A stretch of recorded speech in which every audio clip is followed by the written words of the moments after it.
बहुत समय पहले की बात है। रवि और उसकी पत्नी कोमल एक छोटे से घर में रहते थे। रवि एक ऑफिस में काम करता था और कोमल घर पर रहकर घर का काम किया करती थी। रवि और कोमल के 2 बच्चे थे। बेटे का नाम नमन और बेटी का नाम नैना। रवि और कोमल हमेशा नमन को ही प्यार करते थे और नैना पर कुछ खास ध्यान नहीं देते थे। एक दिन रवि और उसका परिवार दूसरे घर में शिफ्ट हो जाते हैं। यहाँ वैसे तो सब कुछ बड़ा अच्छा है, पर मैं नमन के स्कूल के बारे में सोच रही थी। उसका एडमिशन भी तो करवाना है। तुम चिंता मत करो, मेरी पास के स्कूल में बात हो गई है। मेरे बॉस की वहाँ बहुत अच्छी जान पहचान है, इसलिए वहाँ एडमिशन हो पा रहा है। वरना यहाँ तो एडमिशन करवाना बहुत ही मुश्किल है। हाँ, पर एक ही बच्चे का एडमिशन हो सकता है। हाँ, तो नमन का एडमिशन करवा देंगे। और मैं कौन से स्कूल में पढ़ूंगी माँ? ओह हो, बड़ी आई पढ़ने वाली। पढ़ लिख कर कोई डॉक्टर नहीं बन जाएगी तू। आखिर एक दिन शादी करके अपने घर ही जाना है तुझे, समझी? नैना बहुत रोती है, पर कोई भी उसकी बात सुनने को तैयार नहीं होता। कुछ दिन बाद से नमन नए स्कूल में जाना शुरू कर देता है। एक सुबह वो स्कूल के लिए निकल ही रहा होता है कि तभी नैना उसके कमरे में आती है। देख, मेरा नया बैग, नई बोतल। तुझे पता है मेरा स्कूल कितना सुंदर है, कितने सारे झूले हैं वहाँ। सच्ची? कितना मजा आता होगा ना स्कूल में। मैडम कितना अच्छा पढ़ाती होंगी। चल पागल, पढ़ना किसको अच्छा लगता है? मुझे तो बस वहाँ झूलों पर झूलना और बच्चों के साथ खेलना पसंद है। ये तुम कैसी बात कर रहे हो भैया? पता है पापा कितनी मुश्किल से तुम्हारी पढ़ाई का खर्चा उठा रहे हैं और तुम ऐसी बातें कर रहे हो। मैं तुझे जो बोल रहा हूँ तू बस अपने तक रखना, समझी? वरना मम्मी से तेरी शिकायत कर दूंगा और तुझे तो पता ही है फिर मम्मी तेरा क्या हाल करेगी। तभी वहाँ कोमल आ जाती है। कितनी देर हो गई नमन? चलो जल्दी स्कूल जाओ वरना बस निकल जाएगी। नमन स्कूल के लिए निकल जाता है। नैना पूरा दिन अपनी माँ के साथ घर के कामों में ही हाथ बटाती रहती है। उसे स्कूल न जाने का बड़ा ही दुख होता था, पर वो कुछ भी नहीं कर सकती थी। एक रात नैना को नींद नहीं आ रही होती, तो वो खिड़की पर जाकर खड़ी हो जाती है और बाहर की ठंडी हवा ले रही होती है। नैना खड़ी खड़ी स्कूल के बारे में सोच ही रही होती है कि तभी उसे आवाज आती है, B80 बैट, C80 कैट। अरे, ये इतनी रात में बच्चों के पढ़ने की आवाज कहाँ से आ रही है? नैना और ध्यान से लगाकर सुनने की कोशिश करती है, तो इस बार फिर से उसे आवाज आती है, चलो बच्चों, अब अपनी हिंदी की कॉपी निकालो। मैं आज तुम सबको एक कहानी सुनाऊंगी। अरे, ये तो किसी टीचर की आवाज है जो बच्चों को पढ़ा रही है। पर इतनी रात में कौन सी टीचर बच्चों को पढ़ा रही है? नैना इधर उधर देखती है तो उसे थोड़ी दूर पर एक बिल्डिंग दिखती है, जिसकी एक खिड़की से लाइट आ रही होती है और उसी खिड़की से बच्चों और टीचर की आवाजें भी आ रही होती हैं। अच्छा, ये आवाजें यहाँ से आ रही हैं, पर इतनी रात में मुझे जाकर देखना चाहिए। नैना बिना डरे चुपचाप घर के बाहर निकल पड़ती है और उस बिल्डिंग के पास जाती है। बिल्डिंग पर विद्यालय लिखा होता है। नैना बिना सोचे समझे स्कूल के अंदर घुस जाती है। अंदर एक अजीब शक्ल की औरत रिसेप्शन पर बैठी होती है। तुम्हारी क्लास कब से शुरू हो गई है? चलो जल्दी जाओ और कल से लेट मत आना। मेरी क्लास? पर मैं तो यहाँ पहली बार आई हूँ। कोई नहीं, चलकर देख ही लेती हो। नैना ऊपर जाती है तो वहाँ एक मैडम हाथ में फाइल लेकर घूम रही होती है। चलो जल्दी जाओ क्लास में, वरना मैम बहुत गुस्सा करेंगी। पर मैं तो बातें बाद में करना, चलो भी क्लास में जाओ। नैना को कुछ समझ नहीं आ रहा होता कि आखिर उसके साथ ये क्या हो रहा है। वो पहली बार स्कूल में आई है और सब लोग उसके साथ ऐसा व्यवहार कर रहे हैं जैसे वो उसी स्कूल की बच्ची है। नैना क्लास में घुसती है तो उसकी आंखें फटी की फटी रह जाती हैं। वहाँ एक चुड़ैल भूतिया बच्चों को पढ़ा रही होती है। नैना जोर से चिल्लाती है, आ बचाओ! शोर मत मचाओ, दिख नहीं रहा बच्चे टेस्ट कर रहे हैं। और तुम इतनी देर से क्यों आई हो? चलो अब अंदर आकर बैठो और कल से लेट मत आना। नैना को कुछ समझ नहीं आ रहा होता कि वो क्या करे। उसकी डर के मारे वहाँ से भागने की भी हिम्मत नहीं हो रही होती। अब क्या बाहर ही खड़े रहना है? बोला ना अंदर आकर बैठो, चलो जल्दी आओ। जी मैडम।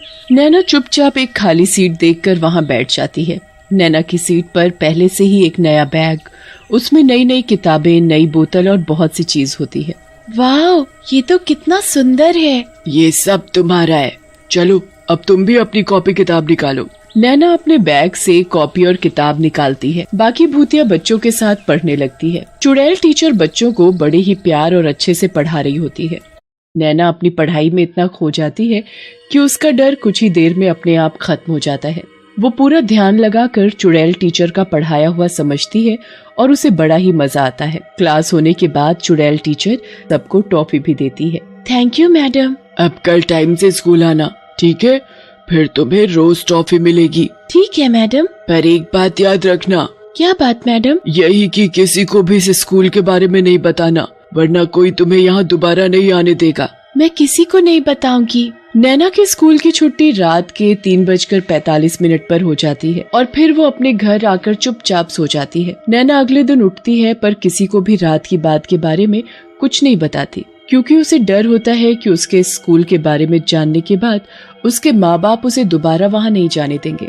नैना इसी डर से रात के स्कूल वाली बात किसी को भी नहीं बताती। नैना को तो बस पढ़ने का इतना शौक होता है कि उसे कोई फर्क ही नहीं पड़ता कि उसे आधी रात में एक भूतिया स्कूल में जाना पड़ रहा है और वहाँ पढ़ने और पढ़ाने वाले सब भूत चुड़ैल हैं। नैना रात के 12 बजने का इंतजार करती है।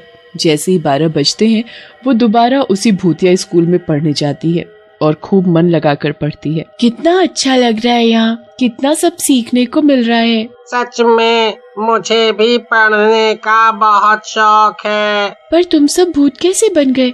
ये टीचर भी। एक दिन इस स्कूल में आग लग गई थी और बहुत से बच्चे और टीचर उसमें जलकर मर गए। इस स्कूल का मालिक भी उसी में जलकर मर गया। उस दिन से ये स्कूल बंद है, पर हम लोग आज भी अपनी मैडम से पढ़ते हैं। नैना रोज रात को उस स्कूल में जाती और सभी भूतिया बच्चों के साथ क्लास में बैठकर पढ़ाई करती। कभी कोई चुड़ैल उन्हें पढ़ाती तो कभी कोई चुड़ैल, पर सभी चुड़ैल टीचर बड़ी ही अच्छी होती हैं और वो सब बच्चों को खूब प्यार करती हैं।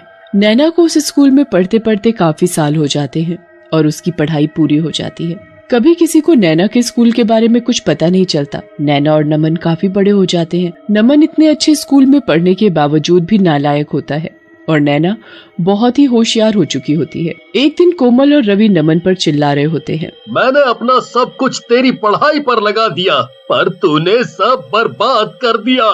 जब देखो फेल फेल फेल। अब तो हद हो गई है। मेरे पास अब एक पैसा नहीं बचा जो मैं तेरी पढ़ाई पर लगा सकूं, समझा? आपने मेरे ऊपर पैसे लगाए हैं तो कुछ एहसान नहीं किया है, और मैंने तो अपनी तरफ से पढ़ाई की है ना।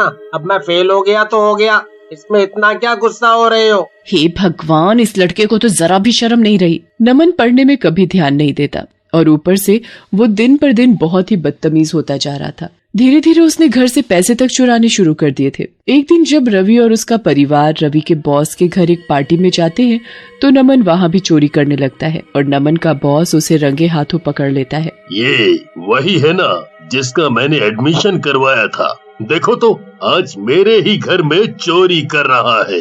रवि, तुम्हें कल से ऑफिस आने की कोई जरूरत नहीं है, समझे? सर, मेरी क्या गलती है? मैं चोर के बाप को नौकरी पर नहीं रख सकता, अंडरस्टूड? नमन की हरकत की वजह से रवि की नौकरी चली जाती है। कुछ ही समय में वो लोग सड़क पर आ जाते हैं। उनके घर में खाने को एक दाना भी नहीं होता। नैना को ये सब देखकर बहुत दुख होता है। वो आस पड़ोस के बच्चों को पढ़ाने लगती है और घर का खर्चा चलाने लगती है। जब ये बात रवि और कोमल को पता लगती है कि उनकी बेटी नैना बच्चों को पढ़ाती है तो वो बड़े हैरान होते हैं। नैना तो कभी स्कूल ही नहीं गई, तो फिर वो दूसरे बच्चों को कैसे पढ़ा सकती है?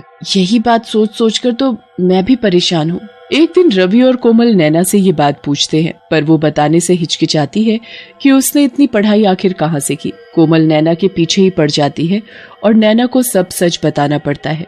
नैना की बात सुनकर रवि और कोमल दंग रह जाते हैं। तुम पढ़ने के लिए आधी रात में भूतों के स्कूल में पढ़ती थी। ये सब हमारी गलती है। हमने कभी तुम्हारी पढ़ाई को अहमियत नहीं दी, जबकि तुम्हारे अंदर पढ़ने की कितनी लगन थी। हमने उस लड़के पर सारे पैसे लगा दिए, इसने हमारी इज्जत तक मिट्टी में मिला दी। हमें माफ कर देना बेटी। रवि और कोमल को अपनी गलती का एहसास होता है। नैना उसके बाद कभी उस भूतिया स्कूल में दोबारा नहीं जाती, पर वहाँ की टीचरों को हमेशा दिल से धन्यवाद करती है।